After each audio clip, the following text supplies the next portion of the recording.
Hoy en Los Doctores. Aunque la diabetes es una enfermedad crónica común, en algunos es posible lograr una remisión. Este proceso no ocurre de un día para otro. Requiere cambios importantes en el estilo de vida y hoy lo vamos a aprender. Además, las hemorroides son una condición muy común, pero muchas personas prefieren no hablar de este problema por vergüenza. Romperemos el tabú para conocer cuáles son las causas y lo que podemos hacer para controlar este doloroso padecimiento. Con esto y mucho más, acompáñenos en la cita médica de Hoy en Los Doctores, con Mariela Montero.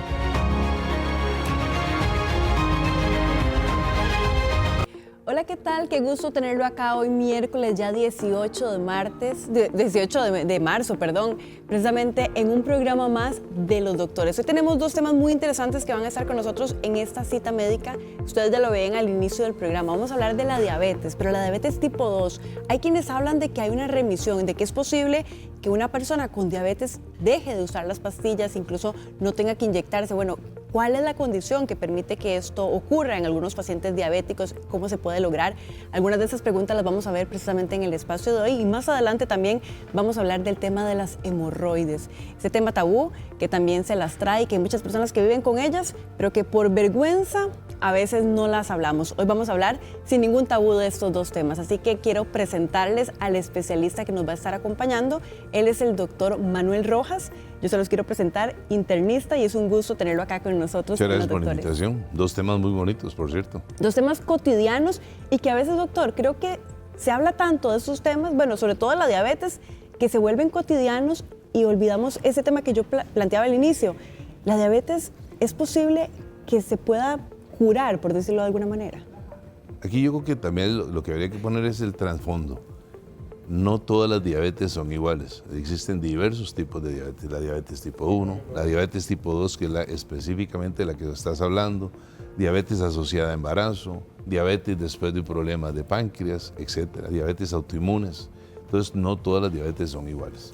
Entonces, doctor, si podemos hablar de la diabetes tipo 2, particularmente, que es la que se suele desarrollar o la que uno desarrolla precisamente no tanto por la parte genética, sino por los hábitos. ¿En qué consiste? ¿Qué es lo que pasa en el cuerpo con la diabetes tipo 2? A diferencia, para que la gente entienda, a diferencia de la 1, en la 1 no tiene una carga de heredabilidad. La diabetes tipo 1 es una diabetes autoinmune.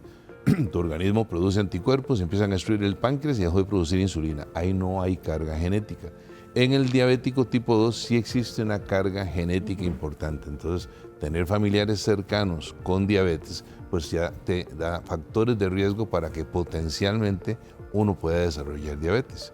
¿Y cuál es el marco o el aspecto general que uno ve en un paciente diabético? Bueno, generalmente son pacientes sedentarios, son pacientes que no respetan la dieta, pacientes con ingesta alcohólica importante, pacientes con sobrepeso. De hecho, inclusive hace unos años se acuñaba un término muy interesante que a mí me gusta, hay gente que no le gusta, que es el término de diabesidad, para hacer la mezcla de diabetes con sobrepeso.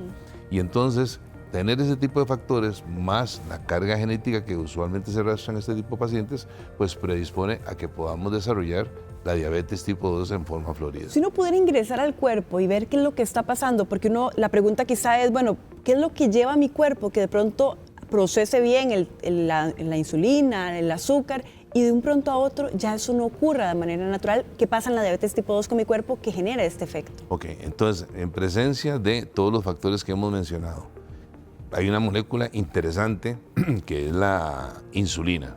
La insulina la produce el páncreas. ¿Qué hace lo que hace la insulina? La insulina podríamos imaginárnosla como una especie de llave que se acopla con un mango. Es decir, tenemos la insulina, se acopla con el azúcar que entra dentro de nuestra dieta y esto forma una especie de llave que va a entrar a unas cerraduras que están en las células, que son los receptores de insulina. Entonces, ¿qué es lo que pasa en un diabético usualmente? Bueno, o que estamos produciendo menos insulina o que el acople, esta famosa llave, no está entrando en las cerraduras, en los receptores de la insulina. Entonces, típicamente estos pacientes, mucho antes de ser diabéticos, ya empiezan a presentar sintomatología o signos que nos sugieren que este paciente va a llegar a ser diabético por la resistencia a la insulina, que quiere decir que la insulina no está funcionando en forma adecuada. ¿Por qué? Porque no logra introducir el azúcar dentro de la célula. Es decir, yo la consumo, pero el cuerpo no la absorbe. Exactamente, entonces entra a la sangre, pero no entra, empieza a circular, pero no entra dentro de las células. Y recordemos que todas las células, algunas consumen más o menos, pero las que más consumen azúcar, cerebro y el músculo, ¿verdad? Bueno, resulta que entonces tenemos abundancia de azúcar en sangre, pero dentro de las células están sufriendo porque la insulina no logró meter el azúcar dentro de las células. Y estos pacientes, antes de la diabetes, entonces empieza la parte de resistencia a la insulina, de prediabetes, donde podemos encontrar varios signos. Usualmente uno ve un paciente de esta índole, usualmente lo ve con sobrepeso, un paciente que tiene sobrepeso evidente o inclusive ya obesidad mórbida.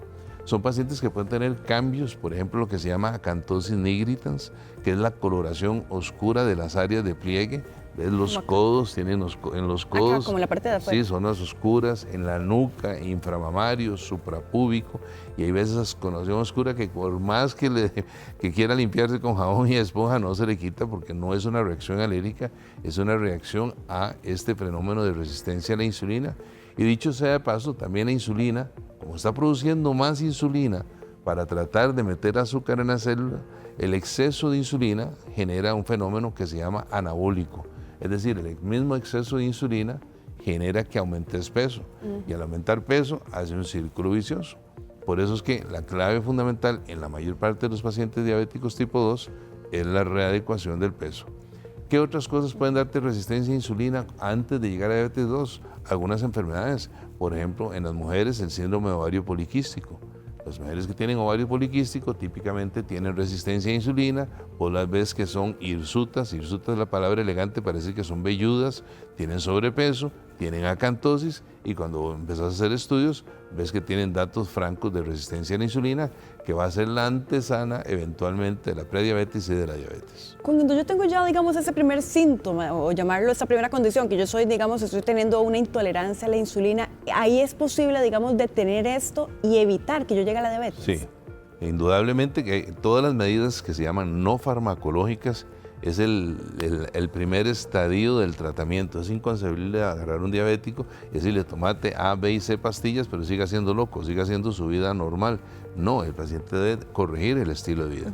Y corregir el estilo de vida quiere decir casualmente eso, readecuar el peso, tener una asesoría nutricional que es fundamental, la actividad física también es prioritaria, y todos los agresores que probablemente puedan eventualmente dañar el hígado también hay que quitarlos. Aquí tenemos la ingesta etílica abundante y también dentro de las consecuencias eventuales que puede tener la diabetes, que son lo que se llama enfermedad vascular cerebral, cardíaca, periférica, pues los vasos sanguíneos se van a ver dañados por el proceso de diabetes, pero por otros agresores como puede ser el fumado. Entonces, un diabético que fuma no es la mejor combinación que uno pudiera tener, ¿verdad? ¿Qué pasa, por ejemplo, porque hay personas que de pronto son delgadas o dicen, bueno, yo nunca he tenido problemas de sobrepeso, pero tal vez tengo altos índices de colesterol o la presión alta? ¿Eso también podría ser un predisponer a una persona a la diabetes? Hay pacientes diabéticos que no todos tienen la diabesidad, no todos los diabéticos tipo 2 son pacientes que tienen sobrepeso. Hay pacientes delgados en donde viene la carga genética, que es importante. Y evidentemente el paciente que tiene carga genética es un paciente que ya desde que tiene que su mamá es diabética, de que tiene un hermano diabético, ya lo obliga a cuidarse, porque ya está apuntado compró unos números de la lotería, que se pegue el premio depende de cuántos más números vaya a comprar. Entonces este paciente delgado que empieza entonces a fumar o que tiene sedentarismo o que tiene una dieta inadecuada con altas cargas calóricas, pues evidentemente más fácilmente puede llegar a ser un debut diabético. Son las 10:09 de la mañana. Yo quiero también invitarlos a ustedes, si tienen dudas sobre este interesante tema, la diabetes tipo 2, invitarlos de una vez para que nos hagan llegar sus consultas. Puede hacerlo a través del teléfono de WhatsApp que usted tiene ahí disponible en la pantalla de su televisión. También puede hacerlo a través de una llamada telefónica. Más adelante vamos a habilitar la línea para que usted directamente le pregunte al doctor, o bien puede ingresar al Facebook y dejarnos su consulta. Más adelante vamos a abrir el consultorio para atender todas las dudas sobre este tema con el doctor Manuel Rojas, que es internista y especialista también en este importantísimo tema de la diabetes, que se ha vuelto común, doctor. Y yo quería preguntarle, cuando hablamos de diabetes tipo 2, ¿la genética igual tiene algún componente o del todo la genética no juega ningún papel en el desarrollo de la diabetes tipo 2? A diferencia de la diabetes tipo 1, que vimos que es una diabetes autoinmune, es decir, que nuestro organismo empezó a desarrollar anticuerpos que destruyeron las células productoras de insulina, en la diabetes tipo 2 hay una predisposición familiar genética, que es una marca genética, se llaman antígenos de histocompatibilidad, son como las huellas genéticas que se dicen que sos diabética. Y esto, ya cuando tenés la huella genética, definitivamente esto te obliga a saber que tarde o temprano puede llegar a ser diabético. Uno puede ayudar a que eso se manifieste. Aquí es donde viene la famosa epigenética. Ajá. Es decir, yo tengo mi carga genética, vos tenés tu carga genética, o es más, asumamos, los dos somos hermanos gemelos. Somos hermanos gemelos, tenemos nuestros mismos papás, consecuentemente la carga genética es igual. Pero resulta que vos te vas a vivir a Japón y yo me voy a vivir a Estados Unidos. Y en Estados Unidos me dedico a sedentario, me dedico a jugar electrónicamente, a comidas rápidas, cero ejercicio. Y vos en Japón comiendo algas, pescadito y haciendo ejercicio. Los dos tenemos la misma carga genética, yo me hice diabético y vos no. Ahí es donde viene la epigenética, todo ese montón de factores que uno puede corregir para evitar la aparición de una diabetes. Y lo hablábamos al inicio, ahora que estamos ya específicamente hablando de la diabetes tipo 2, ¿es cierto, doctor, que uno puede de alguna forma reactivar el páncreas o revertir el proceso de diabetes? Una vez que una persona desarrolló esta diabetes, ¿es posible que llegue a la remisión? Ok. El que tiene más posibilidades de revertir o normalizar las cifras es el paciente que tiene sobrepeso. Yo le pongo un ejemplo un poco crudo a los pacientes. Esto es como imaginarse un tráiler con el contenedor. Y el pobre tráiler con el contenedor va subiendo cuesta. No es lo mismo el trailercillo que va a 5 kilómetros por hora subiendo la cuesta porque tiene el contenedor cargado, a que suba solo la chinga. La chinga es la parte de adelante del tráiler, ¿verdad? Sin el contenedor. Entre más cosas de sobrepeso le quitemos, pues evidentemente el páncreas va a trabajar mejor. Claro. Por eso es que la idea de la dieta es la corrección en el estilo nutricional, ¿verdad? Eso, de acuerdo a sus necesidades metabólicas, el incremento de la actividad física, son factores protectores, no solamente de la diabetes, sino de la enfermedad cardiovascular en general. Pero son protectores y también pueden hacer, por ejemplo, un paciente que ya es diabético, que ya tiene el diagnóstico, que a través de un cambio radical, digamos, en su estilo de vida. Puede normalizar las cifras, sí, indudablemente. Hay pacientes que vos los pensás a manejar con insulina, inclusive. Pueden eventualmente pasar a hipoglicemia, o sea, medicamentos orales. Pastillas. Y algunos pueden terminar simplemente con correcciones en el estilo de vida. Le voy a poner el ejemplo más dramático. Los pacientes que se someten a cirugía bariátrica. Son los pacientes que le hacen la manga gástrica, alguna cuestión ahí, son diabéticos y de un momento a otro terminan sin tomar nada. Aquí el mal comercial que hacen algunos es que dicen que la cirugía bariátrica cura la diabetes. No, señores, no la cura. El paciente sigue siendo diabético porque su carga genética, sus antígenos de histocompatibilidad, su huella genética sigue estando ahí, no se cambia. Si este paciente se hizo cirugía bariátrica, lo que hizo fue que le quitó el contenedor al tráiler, quedó el tráilercito de la chinga sola y evidentemente ya no requiere medicamentos porque tiene menor masa corporal y entonces la cantidad de insulina que todavía produce le da abasto para tener una normalización de las cifras de glucosa. Entonces este paciente se normalizó porque perdió peso, sea por dieta o sea por una cirugía bariátrica. ¿Sigue siendo diabético? En el fondo, genéticamente sí. Sigue teniendo los mismos antígenos, las mismas huellas genéticas. Tan es así que mucha gente que se ha sometido a cirugía bariátrica y después empieza a comer y a comer y a comer, echó a perder primero la cirugía y volvió a ser diabético. La persona diabética que bajó peso y normalizó, que uno está muy feliz, y después a los meses se echó a la vida loca y otra vez vuelve a subir los niveles de glucosa. Incluso, doctor, no sé si incluso usted ha tenido casos de pacientes que se inyectan insulina y es factible que en algún momento con un buen estilo de vida y controlados lleguen a depender, ya no necesitar insulina del todo. Sí, hay varias condiciones. Ahí una depende de la cantidad de células productoras de insulina que tenga el páncreas. Okay. ¿Verdad? Porque, Paula, a diferencia del diabético tipo 1, en que hay una destrucción casi total o total de las células productoras de insulina, en el diabético tipo 2 hay una disminución en la población de estas células que se llaman células beta, que son las que producen la insulina. Tenemos menos cantidad, pero ahí hay. Entonces pueden producir insulina. Entonces tal vez en etapas iniciales, sobre todo cuando hizo un debut con niveles elevados francos de glucosa, puede requerir insulina en etapas iniciales, pero uno va monitorizando al paciente y puede ser que de acuerdo a las correcciones en el estilo de vida, a la disminución de peso, al incremento de la actividad física, cada vez requiera menos dosis. Y puede llegar a ser que un paciente que ya esté recibiendo 10 unidades de insulina, ¿y para qué 10? Pasémoslo a una hipoglicemia anteoral.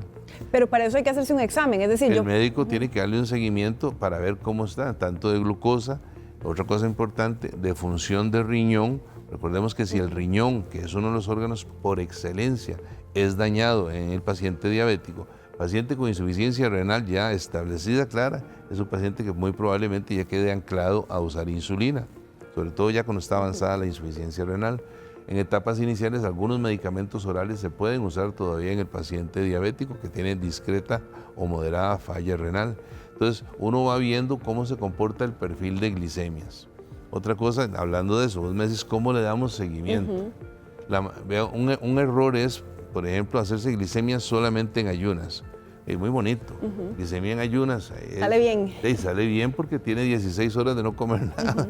Y entonces, ya tener la glicemia en ayunas elevadas es porque realmente está francamente elevado. Resulta que desayuna y después ya si tenía 120 tiene 160. Entonces, lo ideal es monitorizar también la glucosa después de las comidas. ¿Y cuál debería ser, digamos, un paciente ya con diabetes, una glicemia después de comer, qué sería todavía considerado normal? No debería normal? pasar de 140. De 140. No debería pasar de 140. Yo a los pacientes míos que les digo, mídaselo los lunes, los miércoles y los viernes en ayunas. Pero los lunes se lo vuelve a medir 2 horas después del desayuno. Los miércoles se lo vuelve a medir 2 horas después del almuerzo. Y los viernes se lo vuelve a medir 2 horas después de la cena. Entonces ya uno tiene que ver cómo anda la respuesta pancreática en esos pacientes. Y en caso necesario es, me siento raro, estoy mareado, estoy descompuesto. ¿Para qué va a llamar al doctor y me siento mareado? No, me siento mareado y el azúcar está en tanto, para ver si realmente el azúcar es el culpable o no. Doctor, y es que precisamente la diabetes es una de las enfermedades crónicas más comunes y quisimos ir a preguntarle a las personas en la calle qué tanto saben de la diabetes, de esta enfermedad, qué es lo que piensan que ocurre en el cuerpo. Y esto es lo que nos contaron sobre lo que piensan de la diabetes. En primer lugar, te toca todos los órganos con el tiempo que va, como te dijera yo, que va avanzando la enfermedad. Y hay que cuidarse mucho porque después de la metformina pasas a la insulina y entonces ya la insulina es de por vida que hay que inyectársela. Y hace mucho daño en los órganos, que es una enfermedad mala, mortal. Hay una que si te cortas, se te puede infectar, te puedes perder el dedo donde haya una pierna o algo. Y la otra no, porque hay una que es de tipo emocional. La 1 es que no es muy mala, la 2 es la más mala. Como cuando me tocan cada año. Cada 3 meses. Yo soy diabética controlada, me la hacen cada 3 meses. Bueno, ya escuchábamos algunas de las reacciones de las personas sobre qué tanto saben, doctor, las personas de la diabetes. ¿Están bien los conceptos o hay algunas confusiones todavía evidentes sobre lo que se cree de la diabetes? Yo creo que todavía existe mucha desinformación en el sentido que la gente confunde diabetes tipo 1, que antes se le llamaba insulino dependiente, y la diabetes tipo 2, que se le llamaba no insulino dependiente. Y hay desconocimiento inclusive de otros tipos de diabetes que pueden existir, como la diabetes autoinmune, como la diabetes después de un problema de páncreas, etc. Entonces, o la diabetes gestacional, ¿verdad? Asociada a embarazo. Entonces, la gente tiene un poco de desconocimiento en eso. La gente, cuando usted le dice, quiero pasar la insulina, es como un insulto y lo más terrorífico que les puede decir uno a un paciente. Pero hay pacientes que requieren el manejo con insulina. No todo se puede manejar con hipoglicemiantes, con pastillas. Algunos requieren insulina.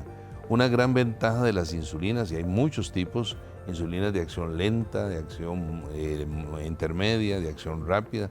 El médico escoge qué tipo y qué combinación de insulinas puede usar. ¿Qué es la gran ventaja de las insulinas? Bueno, que usted puede subir 2 unidades, bajar 2 unidades, subirle 5. En cambio, usted no le puede decir a un paciente, tómese un octavo de pastilla más o tómese una séptima parte de la pastilla menos. Es más difícil graduarlo, claro, para controlarlo. Doctor, son en ese momento las 10:20 de la mañana y vamos a aprovechar para abrir el consultorio médico. Ya venimos con el consultorio médico aquí en Sutelética.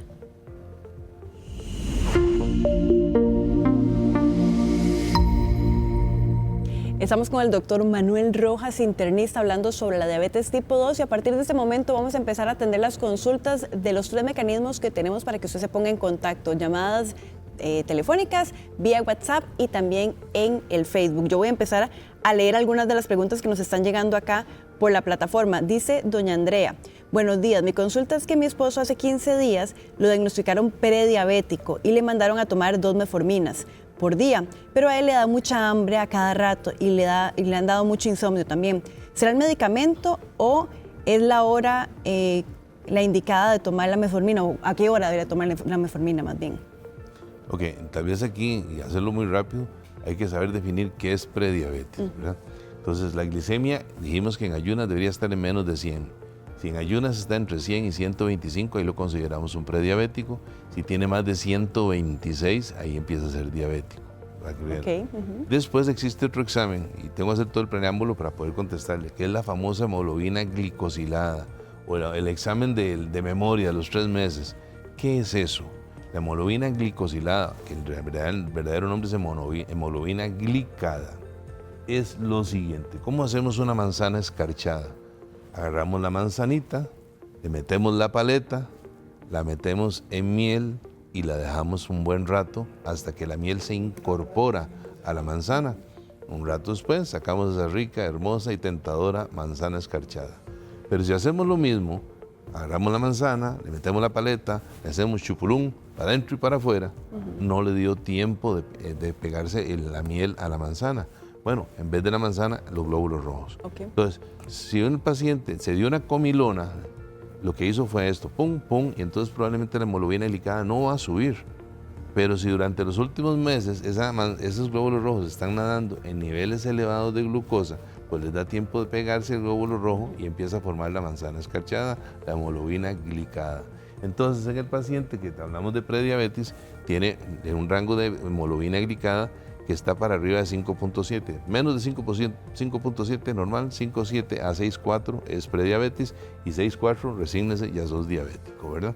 Entonces, en el paciente prediabético, el medicamento de elección sí, es la metformina. Es un tratamiento idóneo por la forma de trabajar, pero también hay que ver la tolerancia gástrica. No todo el mundo tolera la metformina. Generalmente alguna gente les presenta flatulencia, diarrea, distensión abdominal. No le estoy haciendo la cruz. Hay gente que lo tolera bien, pero hay un porcentaje que hay que luchar contra ese tipo de efectos secundarios. Los que ella mencionó en realidad no están relacionados con la metformina. Pero si están dentro de esos parámetros, vuelvo también al mensaje. No todos son pastillas. Usted que gana con estar tomando metformina y sigue comiendo. Que gana con tomar metformina si soy sedentario. ¿Qué tiene que hacer con la metformina si no se pone las pilas a perder peso? Es la suma. Doctor, tenemos a doña Marta en la línea. ¿Qué tal? Muy buenos días, doña Marta. Buenos días. Un gusto tenerla. Para hacerle una consultita al doctor. Claro, adelante. A mí me diagnosticaron hace como 15 o 20 años, me diagnosticaron que que tenía diabetes 2. Desde entonces me mandan esa metformina, 3, todas las mañanas yo me tomo 3 pastillas de esas, ¿verdad? Y yo llego al consultorio y nunca tengo nada, estoy bien de eso. Y lo que a mí me extraña es que otros médicos que tal vez me han visto y me han hecho eso, porque me dice, ¿quién le dijo a usted que usted tiene diabetes 2? Ya, y le digo, en la bíblica una vez que fui porque tuve un accidente y tuve que me pusieran un pin en el brazo. Y comenzó a llegar un doctor y él estuvo ahí al paso mío y él me dijo que tenía eso. Pero después de ahí otro doctor no me lo ha dicho. ¿Qué cree este doctor? Porque yo digo, a mí me dicen, ¿para qué toma tanta metformina? Pues eso le daña a otros órganos, pero de ahí yo respeto porque de ahí me lo da la doctora, ¿verdad? Entonces yo quería saber, doctor, si es bueno o es malo eso. Muchas gracias, doña Marta. A ustedes las gracias. Es una pregunta interesante. Esto también es válido como para los pacientes hipertensos. Dice, ok, yo tomo medicamento y llego donde el doctor y estoy normal. Si usted llega normal es porque usted la tenía alta y con los medicamentos llegó a normalizar. Si usted, por ejemplo, no fuera hipertensa y toma medicamentos para la presión, pues lo que tiene son bajonazos de presión. En el caso del paciente no diabético, le empezamos a dar metformina, aparte que puedes tener una pérdida de peso significativa, también puede tener riesgo potencial de que el azúcar baje. La metformina no es tan dramática bajando los niveles de azúcar, pero si ya estás normal con 3 pastillas y el peso se mantiene estable, probablemente seas una diabética adecuadamente controlada. Ahora, dependiendo de la hemoglobina glicada, la glicemia en ayunas, el médico puede ir paulatinamente tratando de hacer destetes. Reduciendo la dosis, ok, bajemos la dosis a ver cómo se comporta, a los 3, 4 meses volvemos y ahí va. Puede ser que eventualmente quede con una pastilla o hasta sin ninguna, porque ahora tiene menos peso, porque ahora tiene más actividad física, etcétera, ¿verdad? Vamos a ir a Limón porque desde allá tenemos a doña Ligia que nos hace una llamada telefónica. ¿Qué tal? Muy buenos días. Hola, buenos días. Adelante con su consulta. Tengo 36 años, soy diabética, tomo 2 metformina en la mañana y 2 en la noche. Y me produce mucho malestar de diarreas y mucho malestar de estómago. La glicada me salió en 9. Y en 160 la glicosilada, la en ayunas, ajá, en los exámenes. Okay. Aquí, fundamentalmente, lo primero que tengo que decirles es que está pésimamente controlada. Una hemoglobina glicada de 9 quiere decir que usted tiene un pésimo control y muy probablemente los niveles de glucosa suyos, no estando en ayunas, estén para arriba de 160, 170. La glicemia en ayunas no debería pasar de 100 y la tenés en 160, o sea, a pesar de que ya llegó a la dosis máxima de metformina, porque la dosis máxima son 2 gramos, y ya toma 2 tabletas de 500 en la mañana, 2 de 500 en la tarde, y ya tiene los 2 gramos. Ya llegó a la dosis tope. Y tras que eso, está experimentando secundarismo del medicamento que mencionamos al principio.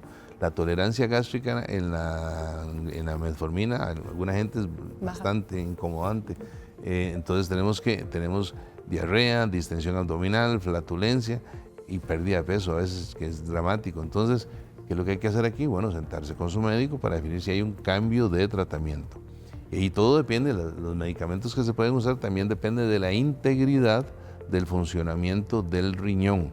Si el riñón ya falló, si tiene datos de insuficiencia renal, y recordemos que insuficiencia renal no es si orino o no orino, si me arde el orinar o no me arde el orinar, esos son problemas vesicales, pero la insuficiencia renal puede estar solapada. Solapada quiere decir que uno ve exámenes de sangre y documenta que la función renal se está deteriorando. Entonces, también ese es un parámetro para escoger qué otra alternativa de medicamento se le puede dar a ella. Tenemos otra llamada desde Liberia. No sé si mis compañeros me repiten el nombre. Doña Leonor, ¿qué tal? Muy buenos días. Sí, buen día. Adelante, aquí tiene al especialista para su consulta. Sí, gracias. Sí, es que, buen día. Buen día. Quiero hacerle una preguntita al doctor, porque viera que yo tengo 25 años de ser diabética y viera que yo llevo el control al día, y ahora por el problema de las calores a mí se me baja el azúcar. Entonces yo quiero saber qué puedo hacer, porque me baño y es igual, ¿verdad? Y tomo mucha agua y estoy otra pregunta que le quiero hacer es que estoy en control con otro médico de otras cosas, y si ese que me mandó 3 metforminas y una que me mandó la doctora que me dé, o sea, tendría que tomarme 4 metforminas y a mí me da miedo, no quiero tomarme esas 4 metforminas. Sí, entonces yo quiero que él me ayude en ese sentido, a ver qué me dice él. Muchas gracias, doña Leonor. Vea, existen múltiples alternativas terapéuticas para manejar un diabético. No todo es metformina, no todos los pacientes son tributarios de metformina, y ya llegando a las dosis tope que mencionamos, que son de 2 gramos, pues evidentemente si no tiene un control adecuado, pues lo lógico es cambiarlo. Las pautas para poder cambiarlo, pues es la integridad de riñón fundamentalmente. También hay que ver si tiene problemas de hígado de fondo, y en base a eso el médico puede escoger qué otra alternativa que tenga mejor tolerabilidad puede ser usada en ella. Así que lo lógico es conversar con el paciente y siempre En eso tiene que haber transparencia, transparencia del paciente con el médico. No me estoy tomando las pastillas, me mandó 4, no, yo me estoy tomando 2 porque me caen mal. Y el médico asume que está tomando 4 y ella se está tomando 2. Entonces también hay que ver eso. La transparencia en cuanto a efectos secundarios, doctor, me pasa A, B, C y D. ¿Tendrá relación con el medicamento o no tendrá?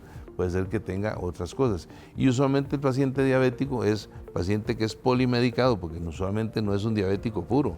Tiene colesterol elevado, tiene problemas de tiroides, es hipertenso, y cuando vemos está tomando 10, 12 pastillas diferentes, entonces hay que ver la interacción entre los medicamentos. Son las 10:30 de la mañana y vamos a aprovechar para hacer una breve pausa. Gracias, doctor, por abordar este importantísimo tema. Y vamos a hacer una breve pausa, pero no se vaya porque ya venimos con más acá en Los Doctores.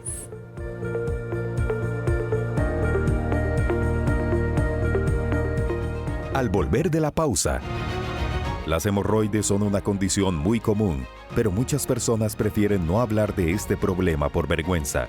Romperemos el tabú para conocer cuáles son las causas y lo que podemos hacer para controlar este doloroso padecimiento. Todos los detalles al volver de la pausa, aquí por Teletica. Interesante el programa de hoy de Calle 7. Más adelante todos estos temas. De momento nosotros seguimos acá en Los Doctores conversando del segundo tema que les presentábamos al inicio del programa. Estamos con el doctor Manuel Rojas, él es internista y ahora vamos a hablar del tema de las hemorroides. Es un tema que se habla poco y que genera mucho tabú, pero hay muchas personas que viven con esto y por vergüenza o por el tabú que existe prefieren no consultar. Así que hoy vamos a hablar sobre este tema, doctor, sin ningún tipo de tabú, de las hemorroides. ¿Qué son exactamente las hemorroides y por qué se generan en el cuerpo?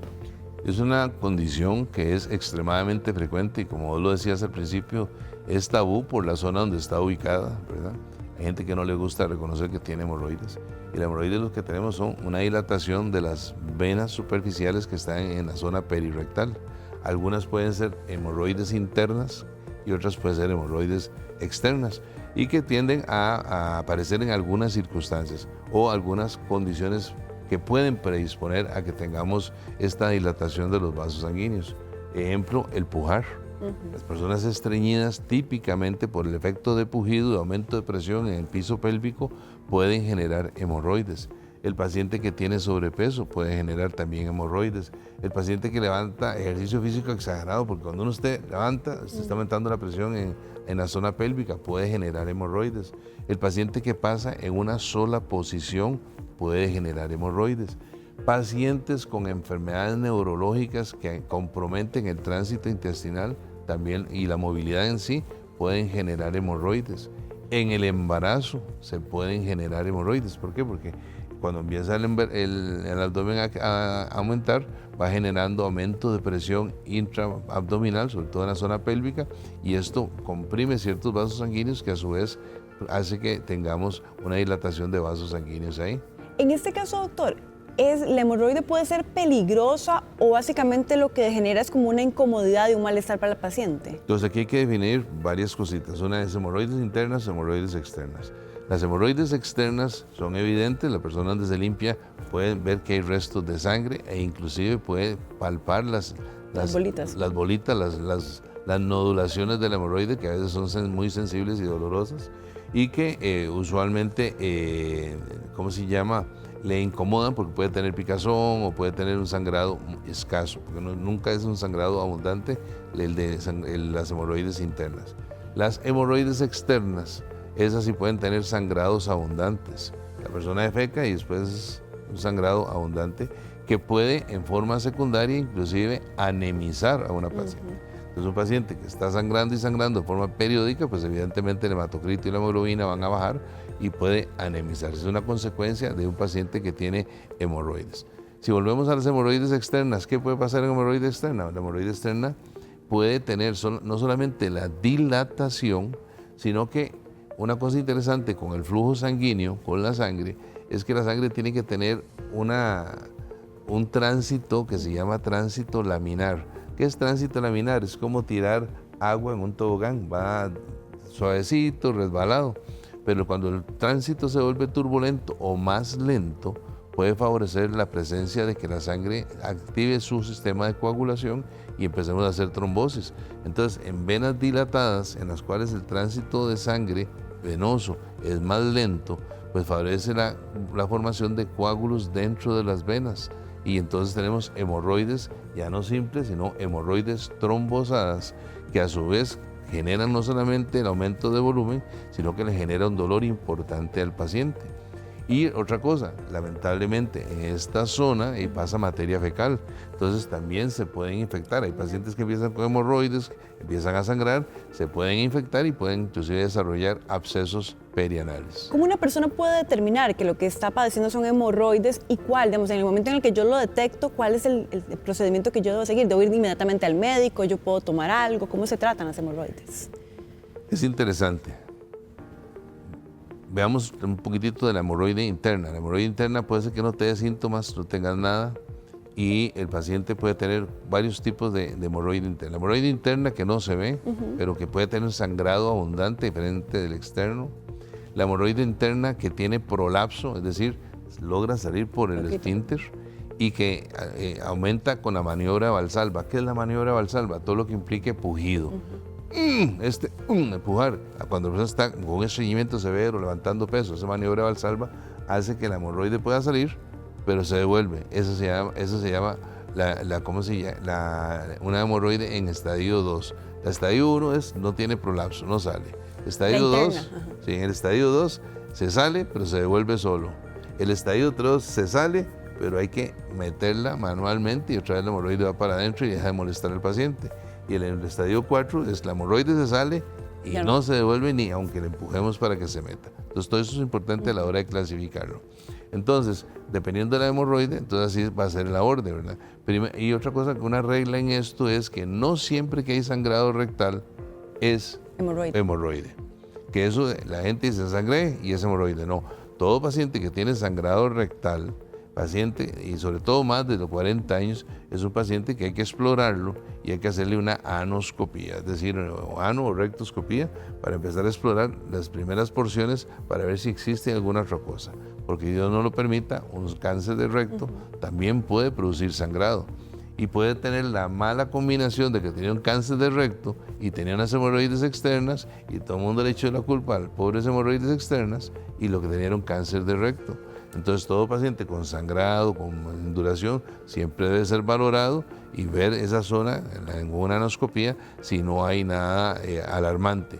Y si hay antecedentes familiares de cáncer de colon, ya no es una anoscopía, sino que es preferible una colonoscopía para ver si hay algo también que justifique el sangrado en este tipo de personas. Y en los casos de los pacientes que tal vez son externas, que son como estas, quizás las más populares, que son como los abultamientos fuera, alrededor del recto, esos también, lo ideal es que vayan al médico o no en todos los casos. Lo ideal siempre en toda medicina es mejor consultar, ¿verdad? Entonces, ¿qué pasa? Tenemos unos abultamientos ahí, el tratamiento usualmente en hemorroides no complicadas son tratamientos tópicos, lo que se llaman baños de asiento, lo que se llaman esteroides, cremas que tienen antiinflamatorios o supositorios que tienen antiinflamatorios que pueden generar que mejore transitoriamente el cuadro. Algunos pacientes usan medicamentos flebotónicos, que eso se las trae. Flebotónicos son medicamentos de los que se usan para mejorar circulación en las piernas. Los mismos que se usan para las varices también tienen aplicación en lo que es enfermedad hemorroidal. No hay estudios convincentes 100%, pero sí mejoran. Entonces la combinación de algo tópico más un flebotónico, pues es una buena combinación en los pacientes no complicados. Ya el paciente que tiene una trombosis, que tiene coágulos dentro de la hemorroide, ahí indudablemente hay que hacer una incisión en la vena dilatada y sacar esos coágulos porque esos no van a salir. Y una vez que se logran ordeñar, por usar el término, esos coágulos, el paciente mejora significativamente de sus síntomas, sobre todo el dolor. Son las 10:43 de la mañana. Quiero invitarlos para que más adelante vamos a estar abriendo el consultorio, así que todas las preguntas que usted tenga sobre hemorroides, más adelante puede usar ya sea la plataforma de WhatsApp, también puede hacerlo a través de una llamada telefónica que va a estar habilitado en unos minutos el teléfono, o bien puede hacérnosla llegar también a través del Facebook en la publicación de los doctores, y las consultas las vamos a estar atendiendo acá más adelante con el doctor Manuel Rojas sobre el tema de las hemorroides. Creo que una pregunta común en este tema, doctor, es: ¿la hemorroide se cura o una persona que ya padece hemorroides va a tener que sobrellevar este padecimiento toda su vida?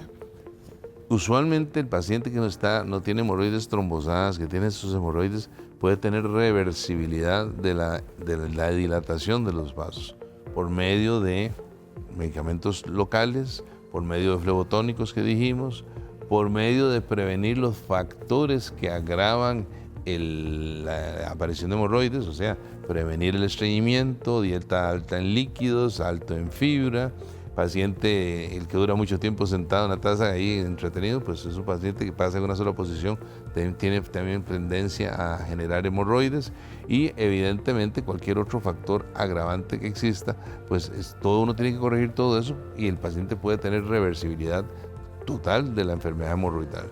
Ya los pacientes, dependiendo de la clasificación que dijimos, pacientes que tienen ya hemorroides internas, grado 2, 3 o ya 4, son pacientes que requieren ya opciones terapéuticas diferentes. Cuando ya viene la ligadura de las hemorroides internas con ligas, con bandas elásticas, la cauterización que se hace con algunas sustancias, se puede usar rayos infrarrojos, se puede usar otro tipo de cauterizaciones para frenar sobre todo el sangrado que experimenta el paciente. A nivel de la dieta, ¿hay alimentos que si yo soy una persona ya con hemorroides o propensa a padecer hemorroides, yo debería eliminar de mi dieta? Todo lo que le vaya a favorecer el estreñimiento es un paciente que eventualmente debería evitar ese tipo de ingesta. Usualmente los almidones, ¿qué le hacen los almidones? Los almidones absorben agua y hacen un tránsito intestinal más lento. Eso es importante también tomar en cuenta que hay medicamentos que hacen que el tránsito intestinal sea más lento. Por ejemplo, los opiáceos, todos los medicamentos que tienen tramadol o medicamentos antiespasmódicos, muy buenos para quitar el dolor, pero disminuyen el tránsito intestinal. Cuando disminuyen el tránsito intestinal, la persona está distendida. ¿Y qué es lo que quiere? Evacuar. Entonces puja, aumenta la presión y esto genera la aparición de hemorroides. Hoy, doctor, también quería contarle a usted y a los que nos están viendo que es 18 de marzo y queremos también contarle qué se celebra un día, qué se conmemora más bien un día como hoy en el mundo de la ciencia. El Día Mundial del Síndrome de Edwards se conmemora con el objetivo de generar conciencia sobre esta condición genética poco frecuente, también conocida como trisomía 18. Esta fecha busca visibilizar la realidad de las personas que viven con este síndrome, así como la de sus familias, promoviendo la información, el respeto y la inclusión. El síndrome de Edwards es una alteración cromosómica causada por la presencia de una copia extra del cromosoma 18, lo que provoca complicaciones en el desarrollo físico y cognitivo. La concientización permite mejorar la comprensión de esta condición, fortalecer el acompañamiento médico y emocional y fomentar una atención integral centrada en la calidad de vida. Cuando regresemos. Las hemorroides son una condición muy común, pero muchas personas prefieren no hablar de este problema por vergüenza. Romperemos el tabú para conocer cuáles son las causas y lo que podemos hacer para controlar este doloroso padecimiento. Ya casi volvemos con más. Somos los doctores.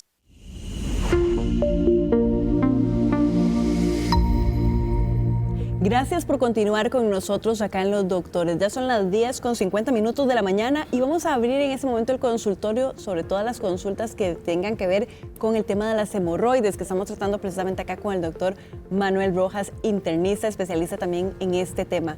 Doctor, quiero aprovechar y empezar a hacerle las que están llegando a través de la plataforma, pero también recordarles que tenemos llamada telefónica y también a través del WhatsApp y del Facebook. Esos que nos están llegando a través de WhatsApp dice la pregunta: ¿una hemorroides al término del embarazo y que se mantiene 2 meses después es de atender médicamente o cuáles serán las recomendaciones? Usualmente, probablemente esté dando de mamar, entonces hay medicamentos que están contraindicados durante la lactancia. Usualmente los baños de asiento es una buena opción, obviamente medicamentos tópicos que traen antiinflamatorios, a ese nivel se pueden utilizar. Evidentemente evitar todo lo que es el estreñimiento, que eso es otra cosa prioritaria. Entonces hay que ver si está tomando algún tipo de analgésico para que favorezca algún antiespasmódico, que son los que favorecen el estreñimiento. Caminar es muy bueno, básicamente, y evitar el sedentarismo. Si a pesar de eso sigue sintomatológica, es bueno que mejor la vea un médico para definir la conducta a seguir. Acá nos pregunta don Allen. Don Jesús es más bien el nombre. Padezco de hemorroides, uso supositorios de sábila natural. ¿Será peligroso este tratamiento? En realidad, la sábila por sí solo lo que va a tener es un efecto lubricante y refrescante, más que todo, pero no tiene ningún efecto antiinflamatorio propiamente dicho, ni tiene ningún efecto que mejore circulación a ese nivel. Hay que ver que lo que es bueno para los miembros inferiores, para las varices, es exactamente igual de bueno para los problemas a ese nivel. Entonces, sería que se ponga aloe en las piernas, sí, se va a sentir rico, fresco, pero no está cambiando las varices, ¿verdad? Tenemos una llamada telefónica desde Alajuela. Doña Vivian, ¿qué tal? Muy buenos días. Buenos días, sí, es para hacerle una consulta al doctor. Bueno, yo soy paciente con enfermedad de Chagas y tengo 4 años de estar con este padecimiento. Tengo mucho estreñimiento, entonces por lo cual tengo muchas hemorroides trombosadas, hemorroides internas, hasta me llegó al punto de tener un prolapso de intestino grado 3. Tiene que ver todo esto mucho con la enfermedad de Chagas. Lo que me da como miedo es pensar que, bueno, todavía no me han operado ni nada de eso, tengo unos problemas ahí. Si eso podría llegar a darme un cáncer o perjudicarme aún más, como tengo el intestino. Muchísimas gracias, doña Vivian. Bueno, el doctor tuvo un problema con el audio, entonces yo voy a explicarle. Doña Vivian nos cuenta que ella tiene enfermedad de Chagas y que a raíz de esta enfermedad ha tenido también muchos problemas de estreñimiento y que tiene también muchos problemas con hemorroides. Ella lo que consulta es si una cosa o un problema está vinculado con la enfermedad y que en su caso, que tiene esta enfermedad, ¿qué podría hacer para el tratamiento también de las hemorroides? Porque incluso dice que tiene hemorroides internas y externas. ¿Y esta enfermedad de Chagas? Bueno, eso no tendría ninguna relación con esto, ¿verdad? Pero si tiene hemorroides internas y externas, pues primero obviamente un control para ver la conducta a seguir. Clasificación fundamental de las hemorroides internas, como decíamos, a ver si es de grado 1 o de grado 4, porque eso define la conducta a seguir con eso. En cuanto a las hemorroides externas, también hay que ver si son hemorroides que están simplemente dilatadas o son hemorroides que están ya trombosadas. Es importante. Y también el diagnóstico diferencial, lo que dijimos al principio, no siempre que hay sangrado, aunque haya hemorroides, necesariamente la hemorroide es la culpable. Entonces, todo paciente que tiene ese tipo de lesiones, hay que hacerles una anoscopía o una rectoscopía para ver si hay alguna otra lesión que sea la culpable del sangrado y detectarlo a tiempo. Inclusive existen enfermedad inflamatoria intestinal. De las dos causas más frecuentes o las más principales enfermedades inflamatorias intestinales, que son enfermedades autoinmunes que afectan el intestino, es la enfermedad de Crohn y la colitis ulcerativa crónica inespecífica. Entonces, también hay que buscar enfermedad inflamatoria intestinal en paciente que tiene sangrados de esta índole. Entonces, hay que estudiarla, indudablemente. Tenemos otra llamada telefónica desde Desamparados. Nos llama doña Vanessa. ¿Qué tal? Muy buenos días. Buenos días. Adelante con la consulta. Sí, es que digamos, yo quisiera preguntar al doctor, mi pareja tiene hemorroides, ¿cómo se dice? Por dentro y por fuera, ¿verdad? A ella le hicieron una colposcopía, resulta ser que se la hicieron en el calderón, pero en ningún momento le dijeron qué tipo de medicamento podía tomar ni nada. Entonces, igual ella tiene una hernia en el estómago, le cuesta mucho defecar y todo, para ver qué podía tomar el doctor. Muchísimas gracias. Ok, yo lo que sí le podría hacer, porque uno normalmente no receta sin haber examinado al paciente por ética y por profesionalismo, pero sí, en el caso de ella, bueno, habría que ver qué otras condiciones tiene que agraven el cuadro hemorroidal interno y externo. Como dije al principio, primero hay que clasificar las hemorroides internas, porque la clasificación es la que le dice a usted qué tan agresivo es el tratamiento. Si es un paciente que efectivamente va a necesitar una hemorroidectomía o si lo que va a requerir es una ligadura de las hemorroides, si es un tratamiento simplemente tópico con geles o cremas antiinflamatorias y obviamente de la mano de lo que dijimos al principio, corregir factores de riesgo, el peso, la actividad física, la dieta, la ingesta de agua, todo eso hay que ver de fondo. Usted sabe que incluso el ejercicio es muy importante. El ejercicio es fundamental también. Para la persona sedentaria tiene más riesgo también de desarrollar enfermedad hemorroidal. Acá tenemos otra consulta en la plataforma, dice doña Carmen, tengo 62 años, tengo hemorroides externas desde hace muchos años. De vez en cuando tengo pequeños sangrados, me pongo un supositorio y para fui al ginecólogo y me dijo que tenía unas enrojecidas como en carne viva. ¿Esto qué puede ser?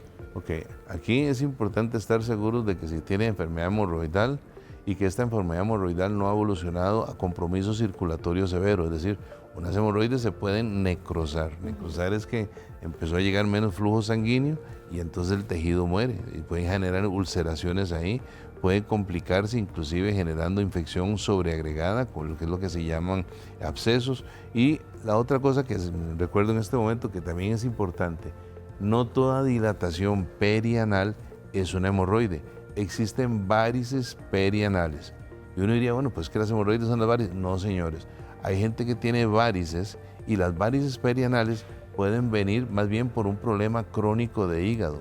Los pacientes que tienen enfermedad crónica de hígado por cualquier causa, alcohol, enfermedad por depósito, como puede ser la enfermedad de Wilson, el exceso de hierro en hígado, el exceso de cobre en hígado, enfermedades autoinmunes, pero todo, cualquier paciente que desarrolló enfermedad cirrótica, en forma secundaria, la sangre no puede entrar a hígado y es como un choque en una carretera, en una rotonda. Entonces la presión de la sangre viene en reversa y esa congestión retrógrada puede generar que un paciente con enfermedad hepática crónica tenga varices perianales que son totalmente diferentes de diagnóstico y de manejo con una hemorroide. Está bien cortita, doctor, porque es la última que vamos a poder atender. Dice que a mi hija le salieron las hemorroides después de una diarrea, que ella anda en moto todo el día y que va al gimnasio. Se la alivia con medicamento, pero le quedó una pelotita. ¿Esa pelotita se puede quitar operándola? Ok.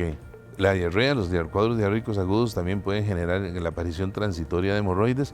Si no se le ha quitado, lo que habría que ver es lo que dijimos al principio. Si será que tendrá una pequeña trombosis, un pequeño coágulo dentro de esa lesión, que obviamente habría que abrirlo para sacar el coagulito y que ella mejore sustancialmente. Doctor, muchísimas gracias por haber estado con nosotros el día de hoy hablando sobre estos dos importantes temas. Muchas gracias por la invitación, de verdad. Y también gracias a ustedes por habernos acompañado. Recordarle que su cita médica es de lunes a viernes acá en Canal 7 a partir de las 10 de la mañana. Y hoy terminamos el programa. Todo lo que vio usted puede repasarlo también en el canal de YouTube. También ahí tienen los contactos del doctor que nos estuvo acompañando por si quiere hacerle consultas puntuales al doctor. Y lo esperamos mañana con un nuevo espacio a partir de las 10. De momento quedan en compañía de Calle 7.